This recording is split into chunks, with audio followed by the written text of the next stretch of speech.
Bob, thank you. Well, here in Florida, there are also issues with our own budget. Lawmakers have not yet reached a deal, and that means the Florida legislature will not be finishing its work on time. Florida lawmakers were supposed to agree on a spending plan by last night because of a required 72-hour cooling off period. Right now, it's not clear if the session will be extended or if a special session will be necessary. And joining us this morning to talk more about that, as well as some other topics, our friend Governor Rick Scott. Great to see you, sir. How are you? It's great to see you. I've been watching all morning. I didn't know you had changed your time to 7. Yes, we're here. We're glad you're here with us this morning.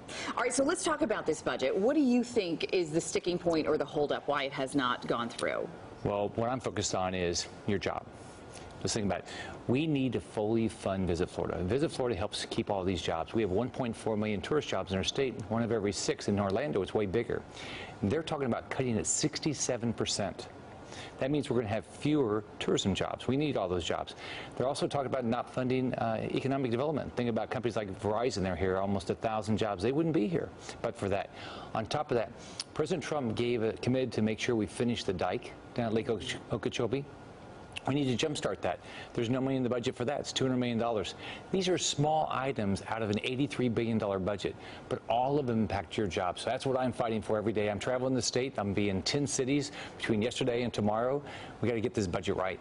What is the sticking point with Visit Florida? Because that's been sort of a controversial topic over the last year or so. There was some concern over the pit bull ads that were out there. Do you think that's what has sort of rubbed some people the wrong way? I think it's just all politics. Look at, you've got representatives in this area. You've got Mike LaRosa, Representative Cortez, the Jennifer Sullivan, that they voted to either eliminate or cut Visit Florida.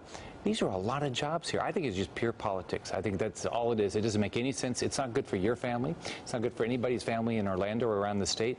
I think it's just pure politics. You think by next week we'll have one? I'd like to get this over with, but I want to make sure we get the $100 million for Visit Florida. We need these jobs. I want to make sure we can continue to get companies like Verizon expand here. And we've got to take care of our environment.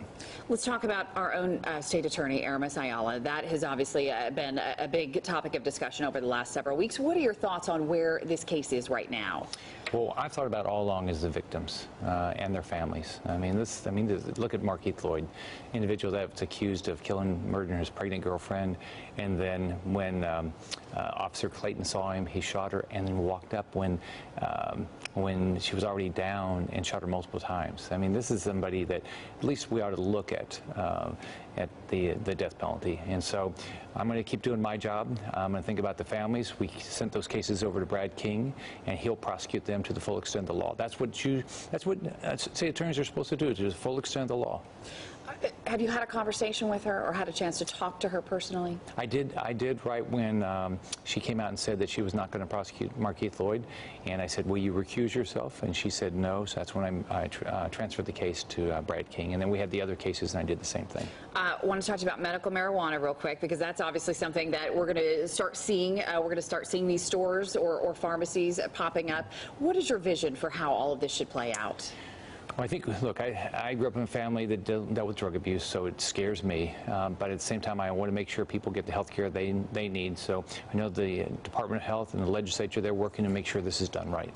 Okay. Well, we certainly appreciate your time this morning. You got plans for next year? What are you going to do? Are you thinking about it yet? I've got about 614 days to go on this. I'm going to keep making sure I'm the best governor we've ever had. We appreciate it. We appreciate your service, sir. Thank you so much. Always good to see you, Governor Rick Scott. All right, 7:17 right now.